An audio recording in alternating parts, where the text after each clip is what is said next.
Barchaga assalomu alaykum. Bugun sizlarga Abduqodir Husanov ishtirok etgan Manchester City o'yini haqida qisqacha ma'lumot beraman. Yangi mavsumga tayyorgarlik doirasida Manchester City Janubiy Koreyaning K-Liga Stars jamoasiga qarshi nazorat uchrashuvi o'tkazadi.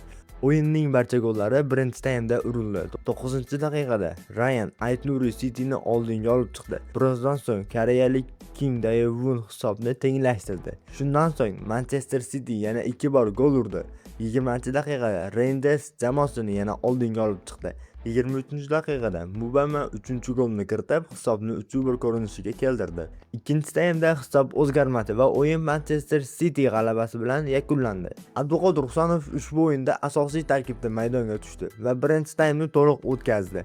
Tanaffusdan keyin uni Vitor Reis almashtirdi. Eslatib o'tamiz, bundan oldin City Interga qarshi o'ynab, asosiy vaqtda 1-1 hisob qayd etgan. Penaltilarda esa mag'lub bo'lgan edi. Jamoaning navbatdagi o'yini 9-avgust kuni Atletico Madridga qarshi bo'lib o'tadi. Videomiz manfaatli bo'lgan bo'lsa, kanalimizga obuna bo'lishni va videomizga like bosishni esdan chiqarmang.